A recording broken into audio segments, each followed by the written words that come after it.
Oh my gosh, I'm so excited. Welcome to the Empowered by Design podcast. I am thrilled for this episode, for our very, very first episode of the Love Story segment. I am so excited, so thrilled to introduce to you my parents, Margie and Charlie DeBoer, who are the originators of love in my life.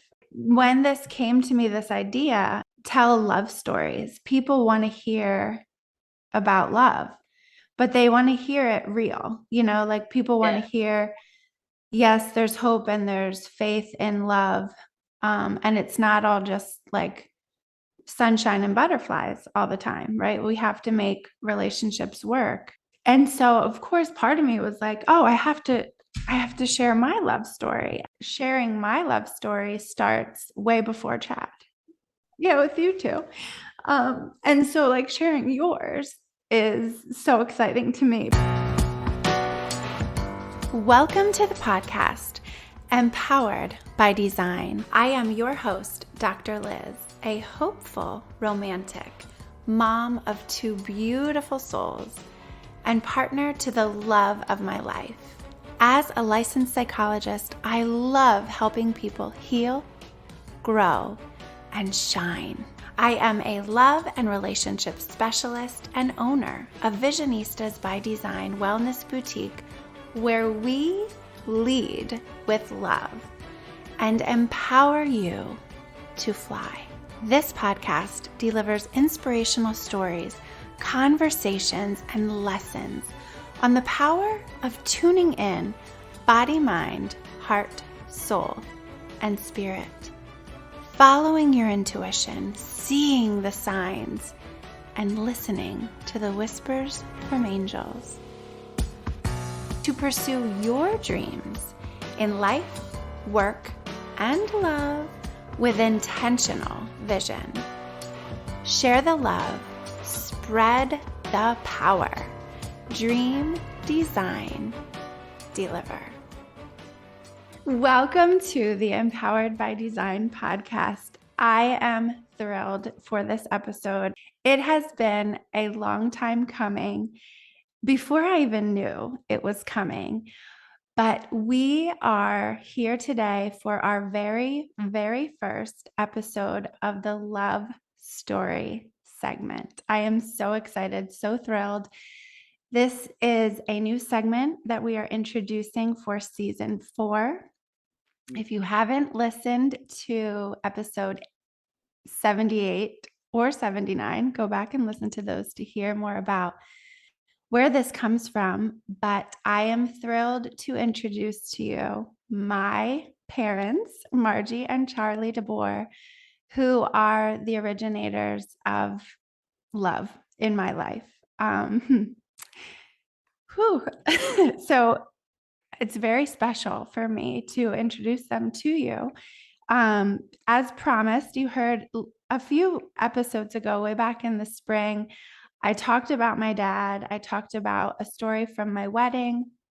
And I promised you that Charlie DeBoer would be on the podcast one day. You heard from my mom in our episode that we talked about helping survivors of breast cancer. I'm thrilled to have them here live with you today. Welcome, Mom and Dad. Hello. I'm so glad you're here. Thank you. So as you know, love stories is so exciting for me. And I asked Chad, my husband, to come on, and he's still thinking about it. So keep sending those positive vibes out into the universe for him to come. And as that was happening, we were on vacation together, all of us.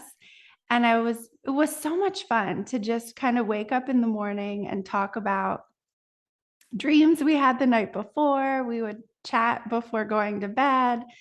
And one of the mornings, I came out into the kitchen and said, I want you two to be on the love story segment, and told about my dream. And did we laugh? Well, Sorry. I don't know if you left. You asked me about the dream, which was me. So it was me diving through the ocean. Remember this dream that I told you about? I was diving through the ocean, looking for something, looking for something. And it was, and it was my blue journal on a rock at the bottom of the ocean. And when I went to grab it, it was gone. And it was like, oh, the answer is not here. And I remember coming back up to the surface, and then I was in the kitchen of our vacation home, and Dad was at the fridge with the door open, like, hey, what do you need? And I said, I need you to come on my podcast. That's what I said. Oh. Well, here we are. Yes, here we are. So thank you for coming. And I appreciate you as my biggest supporters. And thank you. Thank you for coming and doing this with me. So what we're going to talk about today is your love story. And I just welcome you to be as real and authentic as you can be. And we'll go from there. So I told you a little bit about basically the main points that I wanted to talk about on this episode to share love stories here on Empowered by Design podcast is just first to tell us a little bit about who you are, what's going on in your life right now, what you spend your time doing. Just tell us a little bit about yourselves. You want to go first? Oh, you can. Okay.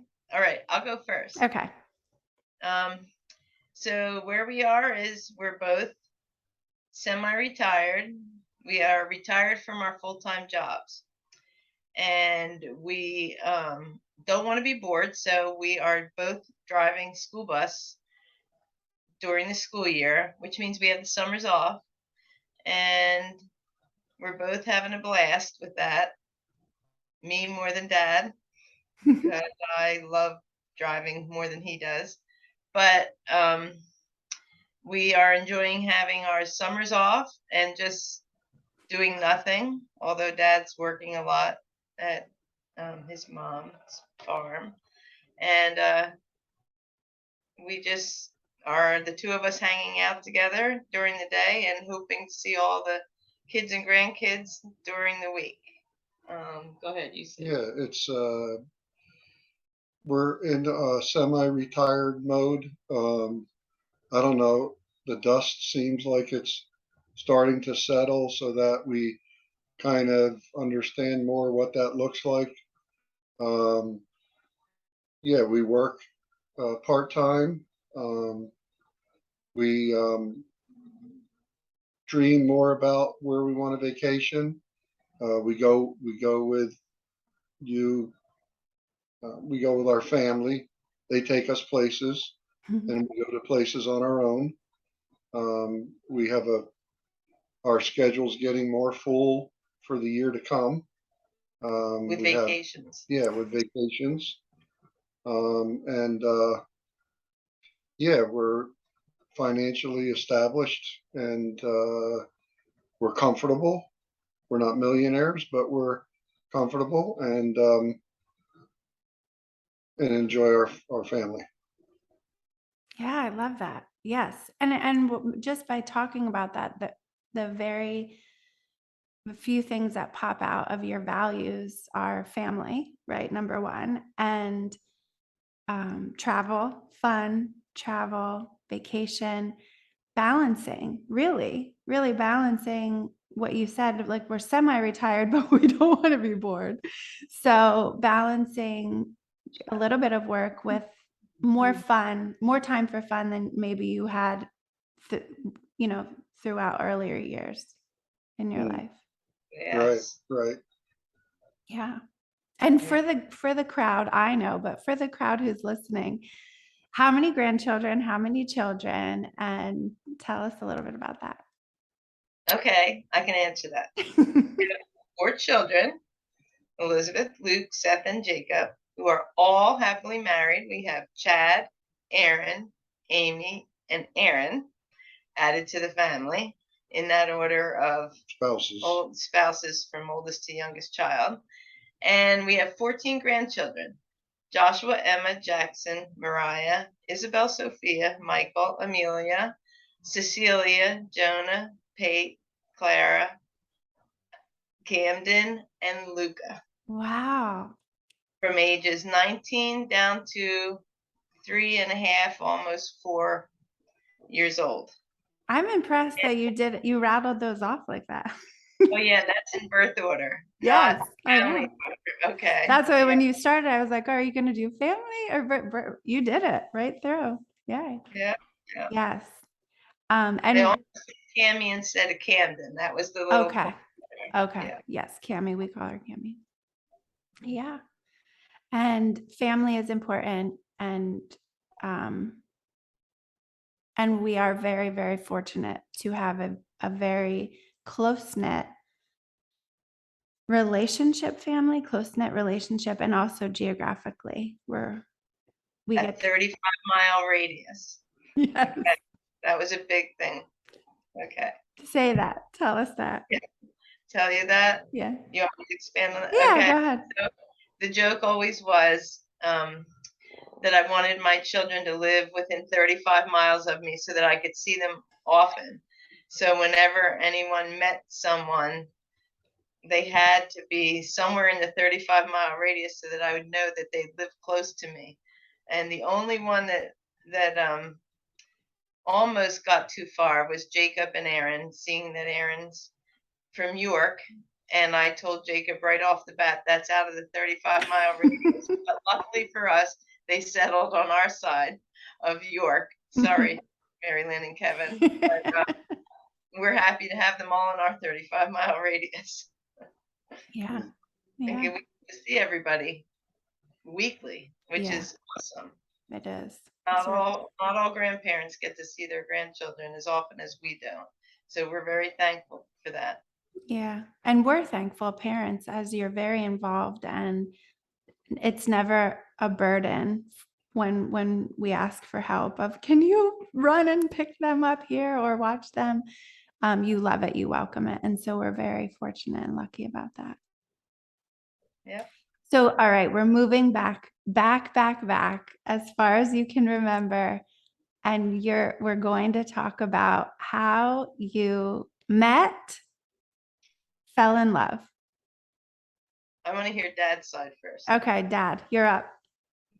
Okay. It was at a Bible camp in the French Creek State Park up in Pennsylvania. Probably a half hour north of Philadelphia, 45 minutes north.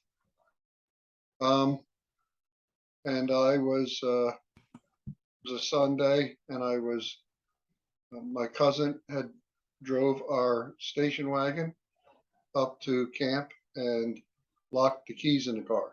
Mm. And so it was a Sunday afternoon after the worship service, and we were trying to somehow figure out a way to break into the car or start it. And Margie had come up to visit with her family. Her twin sister, her brother Ed drove up and had some friends with her, maybe a cousin as well. And I saw them, and I saw her walking into what we call the mess hall, the main building where everything happens attached to the kitchen. And as she was walking, I said hello to her just before she walked in, as what I can remember. And that was the start of it. And that day was kind of special because things kind of happened probably quicker than normal. I felt like an hour later or so, when we had the opportunity, we started to get to know each other a little bit. And by the walk to a lake with a group of people, sat kind of close to each other, kind of flirting maybe with each other to see if we were looking at each other. And by the evening, there was a service, an evening service that I think she was behind me and I was in front of her, and I kept turning around just to make eye contact, just to see if she was looking at me, and just about every time she was. Um, this is where it got even a little faster. When they were leaving, probably 9:30 or so, um, I walked her out of the mess hall, um, talking with her, and her family was in the car, and everybody was in the car except Margie and I. We were standing by a tree, and we were facing each other, and we're exchanging our goodbyes. And a girl that I met, 8 hours ago, I kissed her goodbye, Mm. and that was the start. You want to hear my side? I do. But first, can Okay. you tell us, as you're telling the story, I know I'm having reaction. Tell me, and I can see because I'm watching you, we're doing this via Zoom. Tell me emotions or things that are happening in your body, say out loud, both of you, as you listen and go back to that story. Okay. Wow. Okay. Thoughts, emotions. Okay. I was excited. Hearing it right now. Yeah, because I can vividly remember that day, and Yeah. Well, when I was talking to you just now, reminiscing back to when we first met, I can still see her Mm. what was I wearing? Do you remember? walking up the steps into the mess hall. I can still see us all sitting at the it was like a little dam where the lake was, because water, it was a reservoir where water ran out, and we were on like a stone slope dam, and we were all kind of like sitting on, so I can still see her where she sat and where I was sitting. I saw her in the service, and yeah, as the day went on, I think emotionally, I didn't, I didn't do my checks and balances while it was happening. But as I think about it now, I was getting more and more interested, and it was kind of a special. Didn't realize I would marry her, but it was like it went further than just the casual acquaintance that I would when I would meet someone. This turned into something special fast, Yeah. and definitely, by the time we were getting ready to say goodbye to each other, and the kiss was probably sealed the deal. Yeah. Seal the deal. Yeah, and Yeah. I can see you and see both of you having tearful emotion too, as you're talking about it, Mom. Right. Yeah, sorry. No, you don't have to apologize. That's part of it too, right? I love that listening or saying, reminiscing brings up those emotions in us Yeah. right now. And I love, Dad, how you said, in the moment we're not checking in with ourselves and stopping and saying, what am I feeling, what are my emotions? But Right. as we look back and reflect on it, you can then you're reliving it, and the emotions are there in the memory, and they come back in our bodies and in our hearts. I love that. So go ahead, Mom, your turn. All right. So I remember everything exactly as he said. I went up to camp for the day. My younger sister Dottie was there for the week, so that was our excuse for wanting to go to camp and visit for the day, was to see Dottie. Really, we just wanted to go to camp. Anyway, it was Barbara and I and my cousin Debbie, and Eddie drove us, my brother, and Barbara, your twin sister. Yeah, Barbara, my twin sister. But anyway, I remember exactly walking to the mess hall, and I remember glancing over to see, I thought the hood of the car was open, that he was in, as I remember the hood of the car being open, and Jerry Laba was this little tiny kid that was climbed up under the hood working on the car, and Dad was sitting in the driver's seat, and he leaned out the door and waved to me. And to be honest, my reaction, which I can still remember to this day, is saying to my sister and my cousin Debbie, "Oh, that Charlie DeBoer just said hello to me." And I guess that comes back from, we both went to camp as children. We grew up going to this camp every summer, and we would on occasion be there the same week. And we didn't know each other, but we did see each other. And not to be mean, but I think as a little girl, he was very good looking, and it always seemed like all the girls were after him. And so my feelings of him was, oh, he's conceited or whatever, you know? Mm-hmm. Yes, a big flirt. So when he waved and said hi to me, I thought, oh my gosh, that Charlie DeBoer just said hi to me. And later found out that the afternoons you could do whatever you wanted to on a Sunday afternoon. It was take a walk, do whatever. And Dottie, my younger sister, said, we're going to go for a hike to the reservoir, and Charlie DeBoer is going with us. And I was like, oh my gosh, you know. And so we went to the reservoir, and the funniest thing happened was, I think he actually maybe had a bit of a crush on my sister Dottie, who was younger. She was only in 9th grade, but that was only a couple years younger. But anyway, she had no designs or any feelings for him. And as we all walked to the reservoir, it almost seemed like Charlie and Dad and I lagged behind and started talking. And I can still remember we were talking about the Phillies. And that's what our conversation started about. We're both Phillies fans. And it's crazy, but I think the Phillies conversation is what got us interested in even talking to each other. And I thought, wow, he's pretty nice, you know. And so yeah, as we went to the reservoir, and there are pictures of us sitting at that reservoir on the rocks sitting there, and I can still remember Dad and his real fluffy blonde curly hair. I think he was barefooted, and he was in black or those brown checkered pants.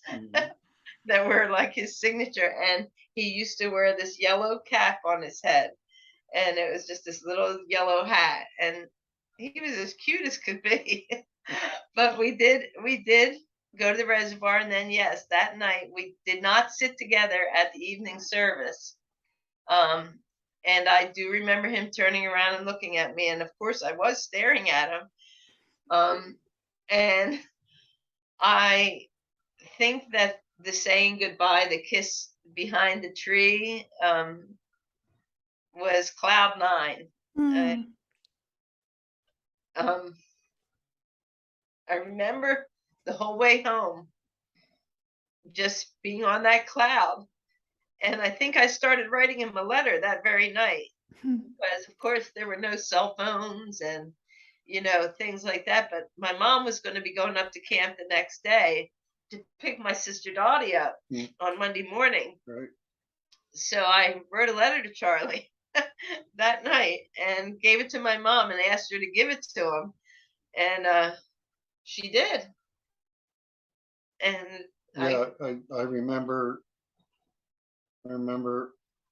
Mom Schnitzel pulling in, because I was kind of like waiting for her, you know. And when she pulled in, she started to walk towards the mess hall, and I walked up to her, and she said, I think she said something like, "Are you Charlie?"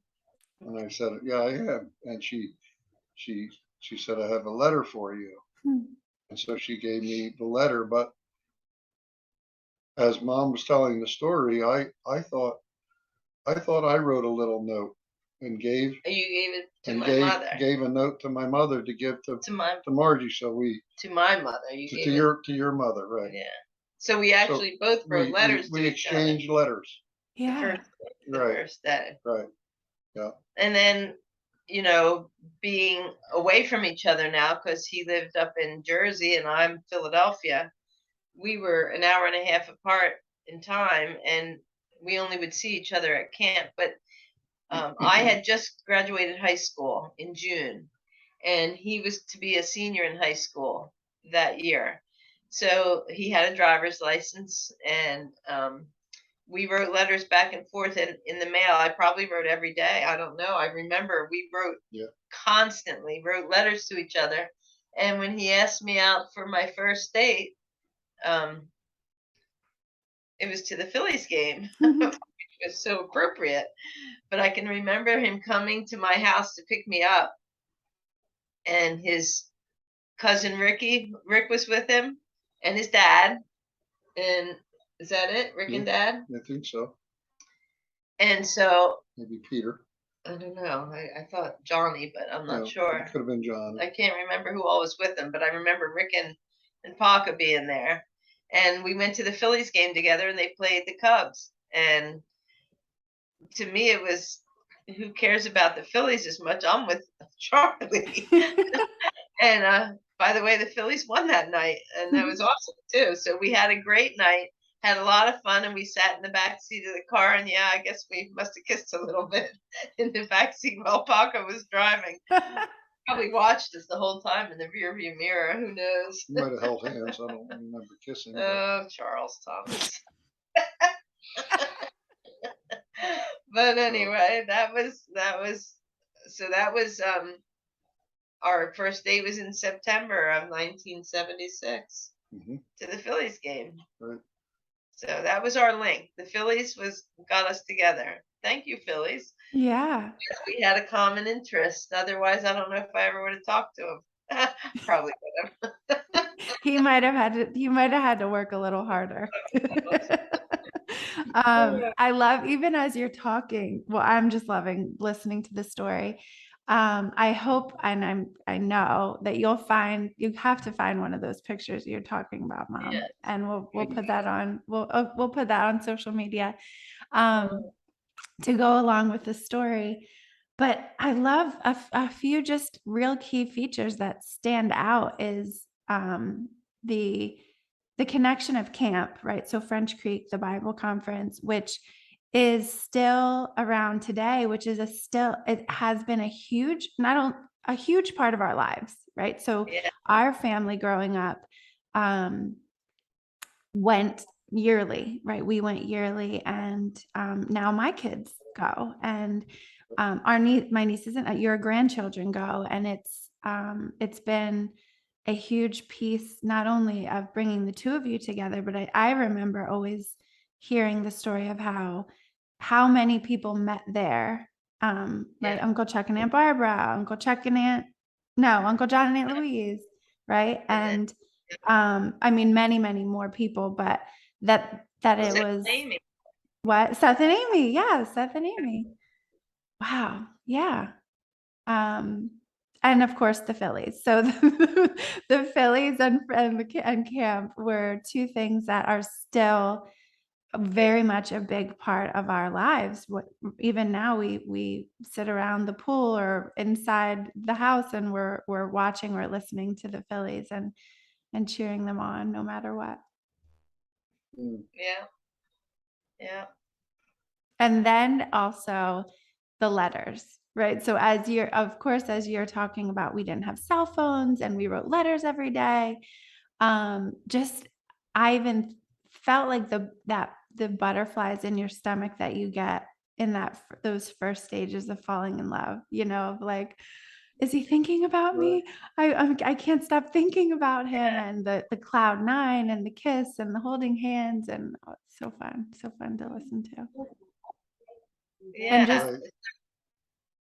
So with the letters in mind and everything, I had graduated high school, and I was starting Pierce Junior College in Philadelphia in the fall, but I was working at the same time. And I can remember being in school, taking a secretarial course, not caring about school, because all I could do is think of him. I remember doodling on all my pages, of sitting in school doodling Charlie and hearts and things like that. And it's kind of funny, but yeah, it changed my life from there. And I think I really wasn't interested in school at all. So things progressed. Did you want to hear that? How fast that Yeah, went? but Dad, it looked like you had a thought while Mom was saying that about doodling in school. It looked Well, like, I was trying to think while she was sitting in Pierce College. I was trying to think, gee whiz, how did it affect me? Like I was on the farm, so I was the oldest son of three. So I felt like most of the responsibilities to the farm to my dad.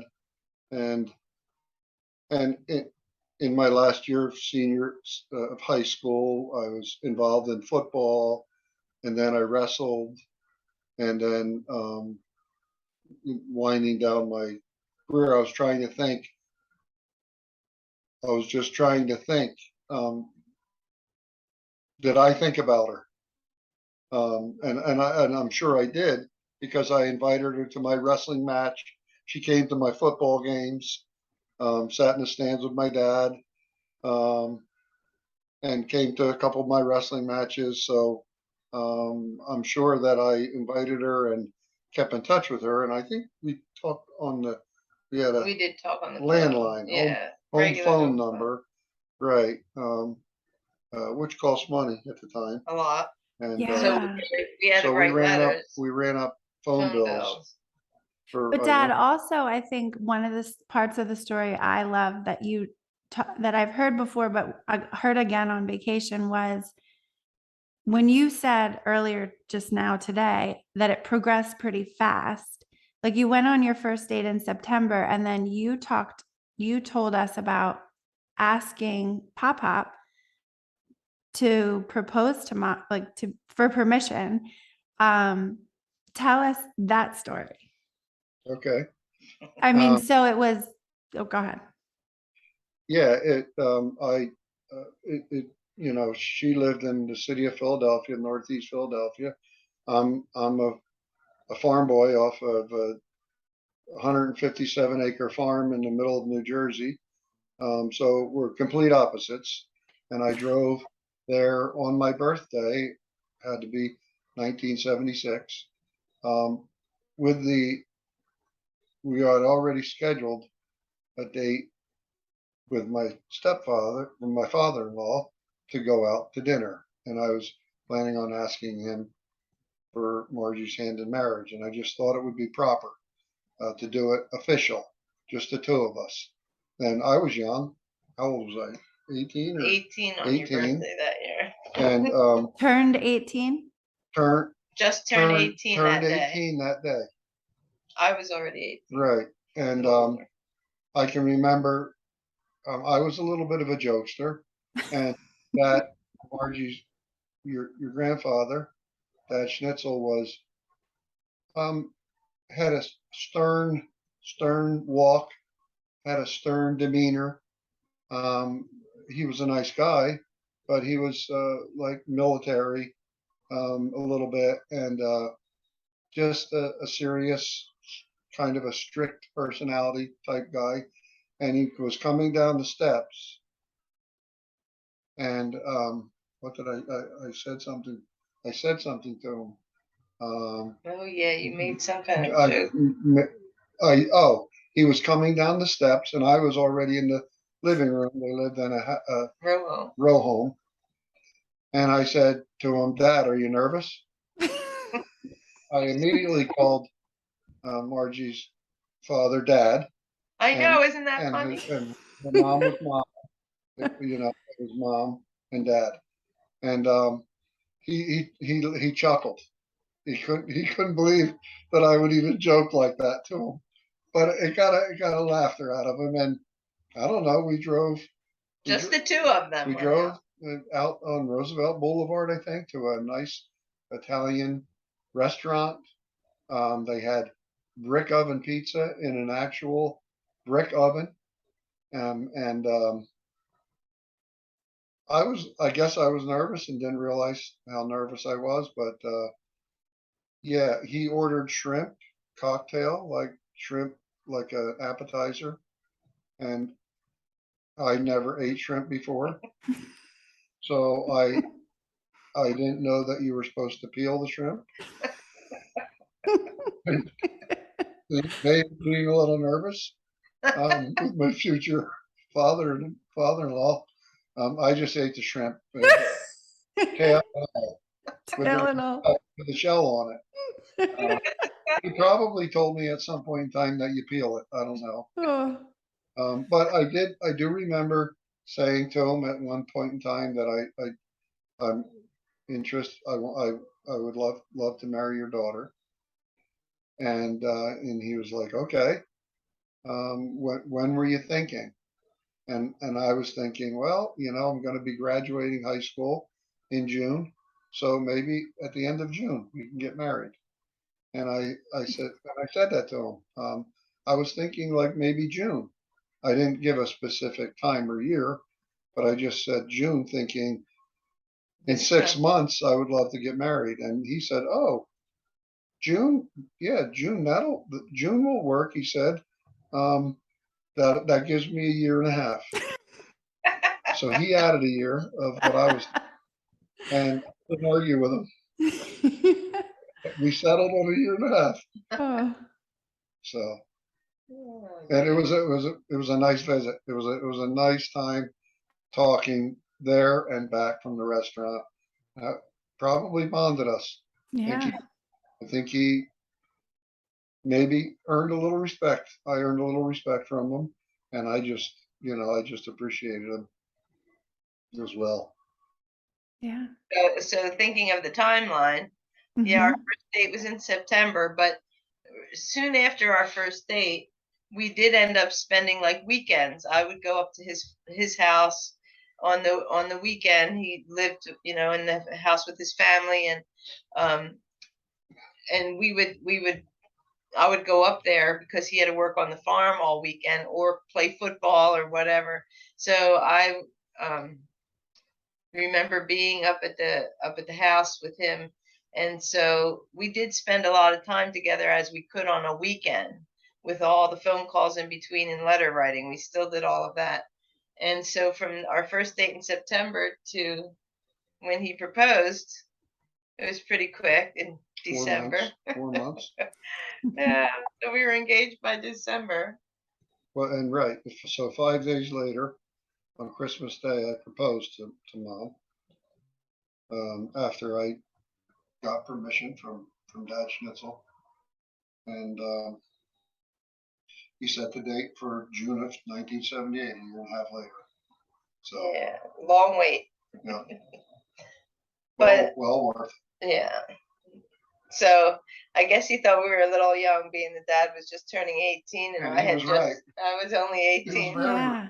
So when we got married, I was 20 and Dad was still 19. Yep. So you've been married how long? 44 years. Yeah. 44. Wow. 44 years. Amazing. And I guess one of the things that I think is an important piece is it's a beautiful story. I love it so much. And I would wonder for you as a couple, what has been the most helpful aspect of life to keep your relationship strong? As far as what advice, what words of wisdom, because we know relationships are hard. So 44 years is a long time, and I was there for a lot of those years. So there's ups and downs that are absolutely not always easy. What would you say to people about how you've made it work? A lot of prayer, trusting in the Lord, and building our foundation on God, and remembering that no matter what, God knows what's going to happen in our life way before it even happens, and we trust that He's going to get us through it. And a lot of trial, but coming back to praying and asking God to help us, because there are times, and you witnessed it, you lived it with us, that you wonder what is going on, and how are you ever going to get over this, or you have a fight, but the Lord has your whole life planned for you, and you have to trust. You have to trust that all this is happening for a reason, and a lot of times what it does is strengthen you, and our children saw that we got through it. We all worship together at church every Sunday, and that you guys all knew that that was an important part of our family. It was the most important. The solid rock of our marriage was built on trusting in God and believing in Him, and that someday we're all going to be together and see our family again in heaven, because we do trust. Yeah, just to piggyback off what Mom said, I think that the good times, the highs and lows that you mentioned, the good times, they're natural. They turn into memories. You don't forget them. When we were courting each other, when we got married, living together. It wasn't long after that you were born. About a little over a year later, and things just started happening with being a father and a mother, and you do in the lows. I think as you were asking the question, I was trying. The first thing that came into my mind, and we're human, and we can be stubborn. We don't think about it, but it's an easy tool, and I think that we grew the most during our lows, when we finally would sit down and talk. Mm. When we talked, then I understood that that's when, with that tool, hearing your mother express her frustration, anger, love, struggles. I think that's when I took the most ownership, and I had the opportunity to share how I felt back with her, and I think I appreciate the fact that, well, for many years, she just, she was easy to love because she always loved me back. So that was, and as you get older and work and struggle with different things, I think that's when we grew the most, when we had our down times, when we were wrestling with issues in our lives, and we finally, probably took longer than it should have, but we finally talked. But that's something that jumped into my head when, I don't know, what do you think? Yeah. Yes. Yeah, I love it. Well, I love talking, so that's a really good answer. No, but I mean, in seriousness, yes, when you had to make the time to sit down and reconnect, because you go through whatever's happening, whether it's health scares, and you both are survivors of cancer, and kids stuff, right? Like, we got in trouble and we went to college and we did this, and life throws us a lot of stuff, and navigating it together is the key, right? Having a strong foundation. Like Mom said, with our faith. Yeah, the two of you have built our family in a foundation of faith, and that's a piece of it. And then the foundation, and then also recognizing how important it is to make the effort to sit down and reconnect, talking about things, making the time for each other is absolutely important. which now, today, we are more in the habit of saying, are you okay? Mm. Is there something wrong? And we say it out loud now, which I think Took 44 years, but we're getting right, there. right. Right. Noticing maybe when you say, are you okay? You're noticing what you know the signs of when somebody's not okay, right? When you're not when you're not feeling connected. To make sure. Yeah, because you could just see by body language or anything like that. What's bothering you? Or, what did I do now? Is there something bothering you? I think Yeah. Say. Yeah, because it's so common and human to ignore things that are uncomfortable, right? To disconnect when talking about something would be scary, and not making that time. It's sometimes we think in the moment it's easier just to ignore it, right? Absolutely. Myself And, included.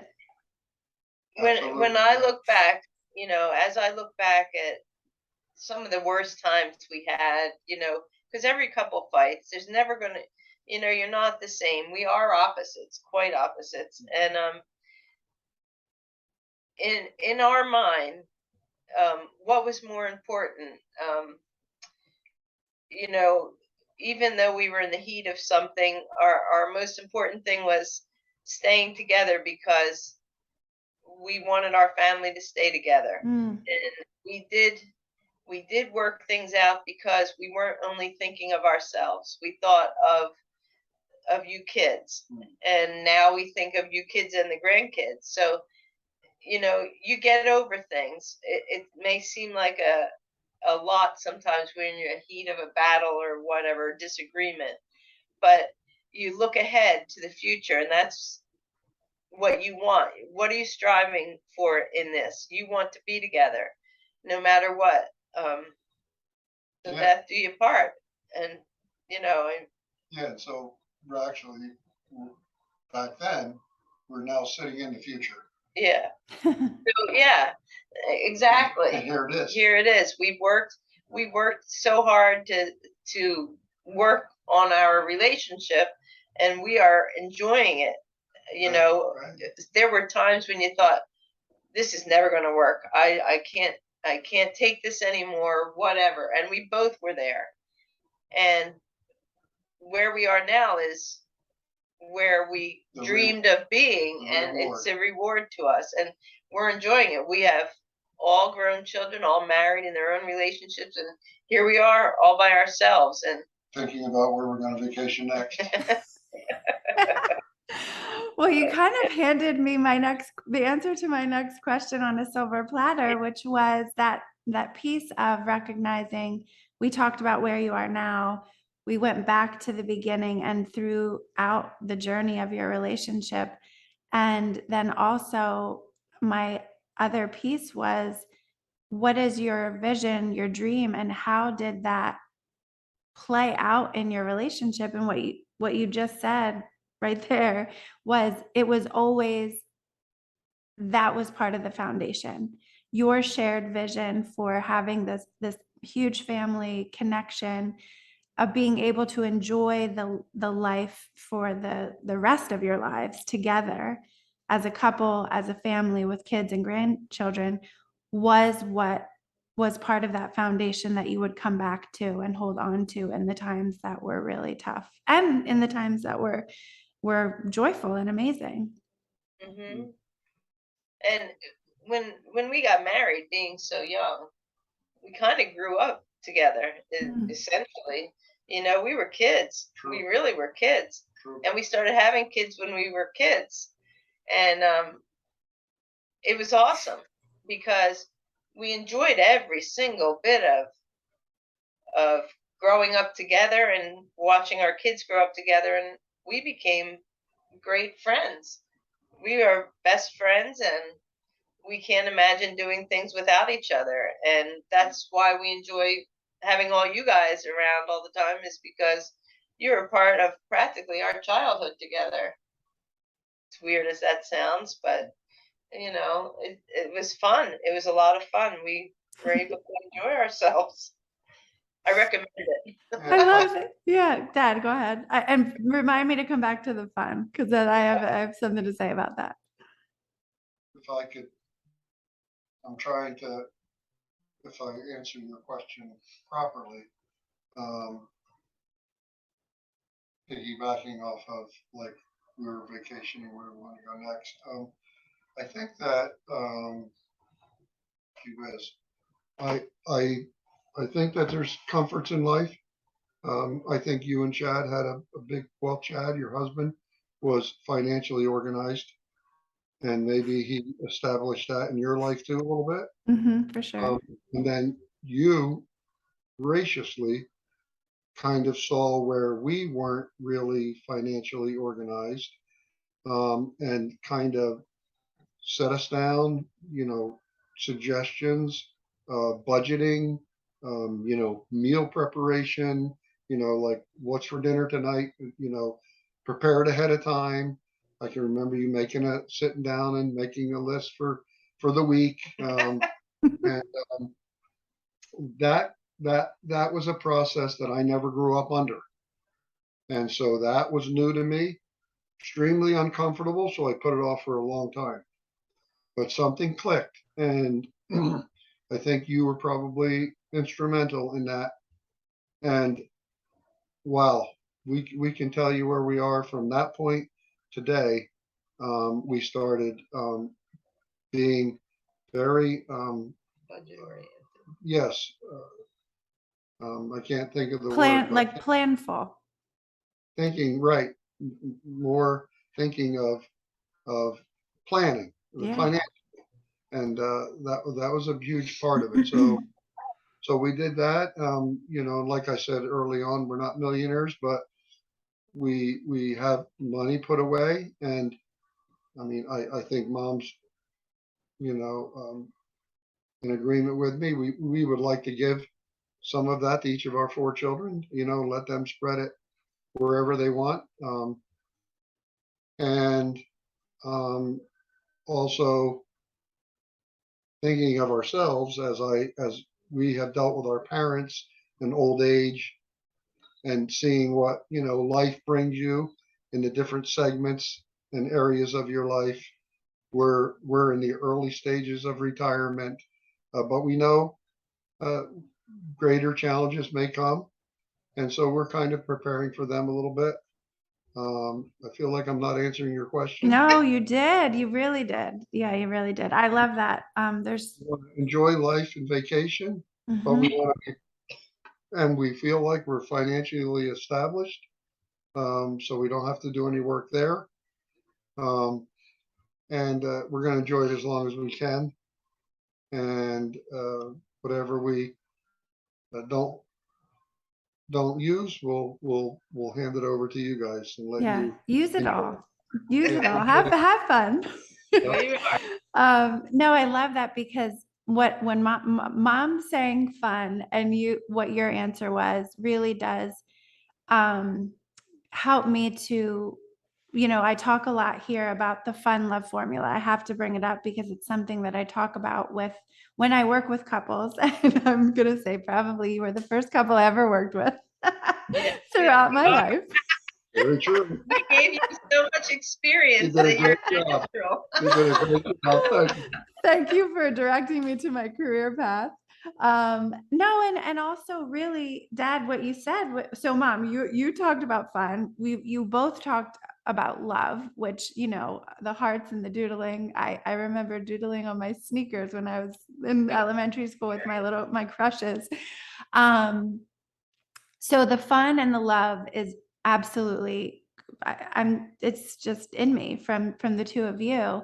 And we have prioritized fun throughout our lives, right? So a lot of what you're talking about now is like travel and getting together and jokes and making time for each other, and the sports, right? Playing sports, watching sports, going to church, being with the people that we loved and that we also had fun with, was something that we just grew up. That was what we knew. The money piece, I think, is so interesting because yes, Chad, my husband, is the saver and very financially, he was taught how to budget, by his parents. Where when I was growing up, we didn't really talk a lot about money, but I remember a little bit later in life, it would be a source of fights, right? Like money and feeling a lack sometimes of money. Right. Which I think when you're talking about it, Dad, now about how important that is that feeling of security is there because you decided, right, with Chad's help, my help, and your own decisions to sit down and talk about it, to bring it all on the table and say, okay, we need to look at this rather than like avoid it. Because it's easier to avoid things when we're confused or we're scared or we don't know what's going on.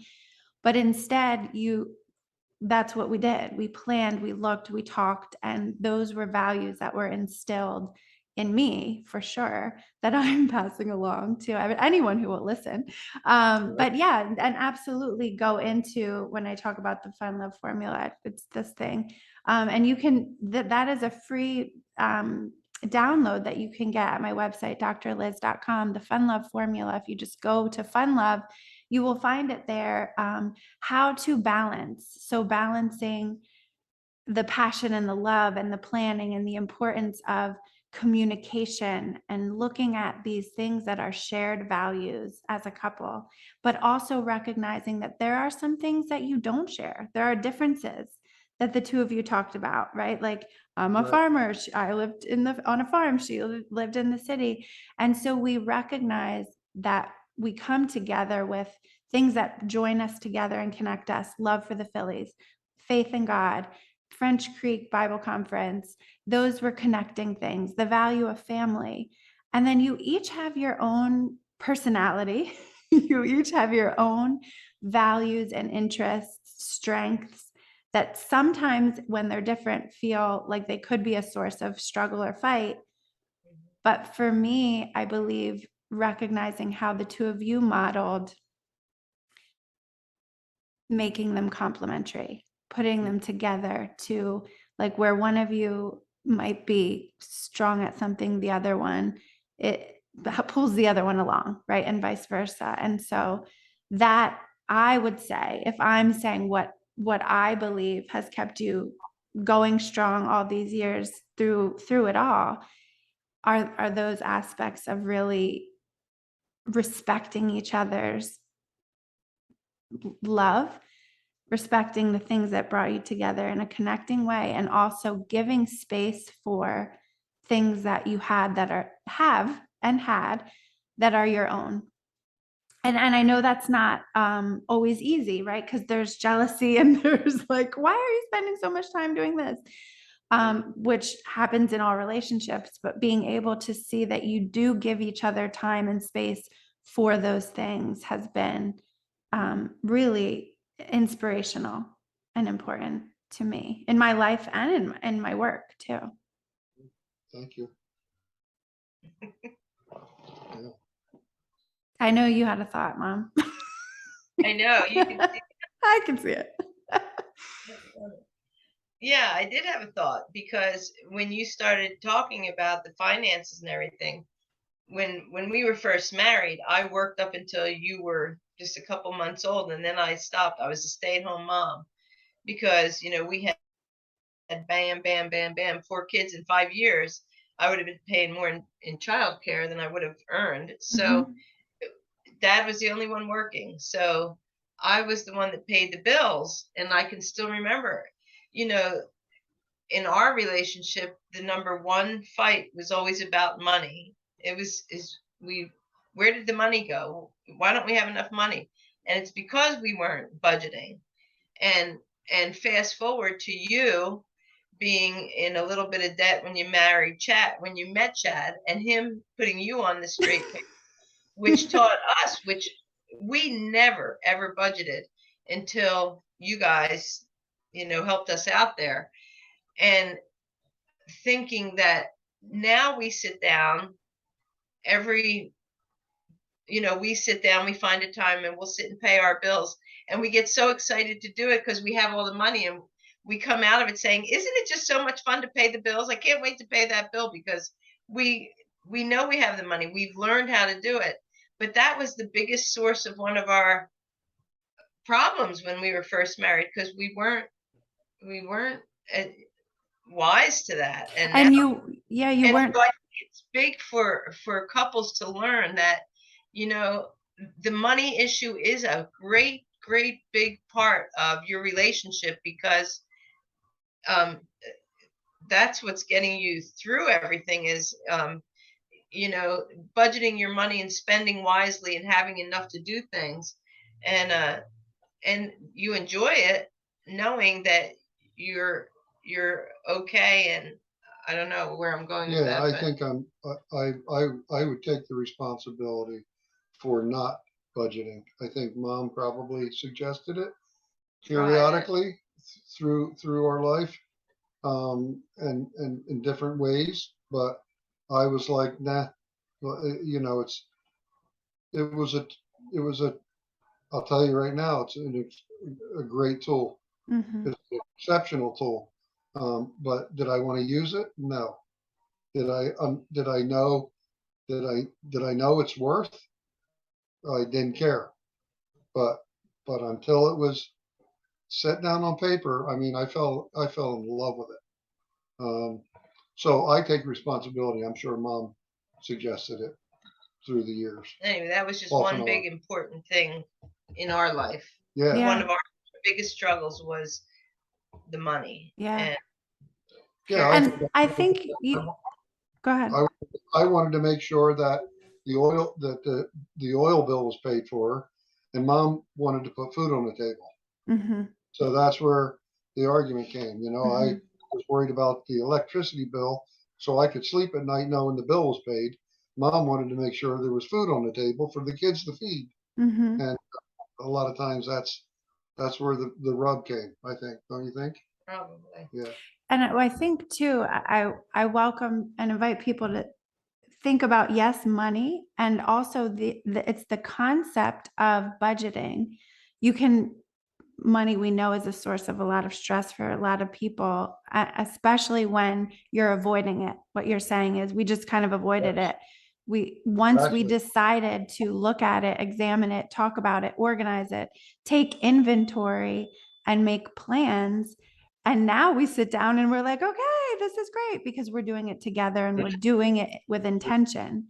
You can change out the word money for time or work or emotions, right? When we don't talk about them, when we put them somewhere else, when we don't, have an intentional effort to talk about it, it can be a source of a lot of pain.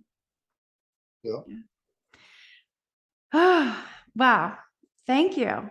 Thank you so much for doing this. One more Okay, thing. yes, add one more thing. So first date was the Phillies. Yes. Wedding day. We watched the Phillies and the Cubs play again on our wedding day. And the Phillies beat the Cubs again. But isn't that hilarious? That is hilarious. Look how much all you guys are loving sports. Yeah. We love it. I love it. That was I'm glad you added that. So the thread of that and the synchronicity. That was our common denominator. Yes. That put us together was talking about sports. Mm-hmm. Isn't that funny? Mm-hmm. That's what got me to say, "Oh, he's okay." Yeah, I'll hold his hand. Yeah. I said a girl from Philly. Yeah, girl from Philly. He said. Girl from Philly. Yep. Thank you. This was wonderful. I do want to say to the people listening, thank you for listening. Thank you for coming to our very first love story on the Empowered by Design podcast. I think you two might be back on the show someday in the future. Thank you for being my first love story guests. If you loved listening to this and you want to check out a resource where you can do something similar, whether you are partnered and wanting to just spend some time reminiscing, because wasn't that fun? Yeah, Yes. it was. I've not done that. Yes. For me too. Because you're real, right? You're real about things, that it's fun and that there's love, and there's some times that are not so fun that you have to work at the relationship. But go to my website, drliz.com. The Dream Date program walks you through this process. So if you are interested in doing this yourself, whether you're partnered or you're single and looking for love and wanting to know what it is that your vision, you can check that out on my website. So thank you too. Anything else? Any last minute? No, thank you. This was fun. I'm glad you had fun. Yeah. Now it's going to make me want to look for pictures. I know, you have to go look for pictures, and we'll try to post the one of the day you met, for sure. And we'll put one up there of you now for sure. And I know when you find pictures, it's not just one or two. I know. Right. I love it. So, well, I love you both so very much. Thank you so much for being the best model for me, and for helping me help myself, and for helping me help others in making love fun, and making a commitment to keeping moving forward. Thank you. I love you. Love you. Bye. Bye-bye. Thank you for tuning in to the very first episode of the Love Story segment on the Empowered by Design podcast. I cannot wait to bring you more stories of love, resilience, how to make your love fun. Thank you for listening. Thank you for coming back and tuning in. I invite you to share this episode with someone that you love and help us share the love and spread the power. I cannot wait to connect with you next time. Take care. Sending love. Bye-bye. Thank you for connecting on this episode of the podcast, Empowered by Design. For further connection, subscribe to my email list at drliz.com to be sure that you are in the loop for exciting news, events, and resources. You can also follow me on social media at Dr. Liz and at Visionistas by Design. I invite you to subscribe to this podcast and send this episode to one of your people in order to share the love, spread the power. This podcast is designed to inspire, educate, and empower you to pursue your dreams with intentional vision. This podcast is not meant to be a substitute for psychological treatment or a working relationship with a licensed mental health professional. For more information on connecting with mental health resources in your area, visit drliz.com and click on resources. Thank you again for connecting, and remember, trust the heart, work your vision, dream, design, deliver.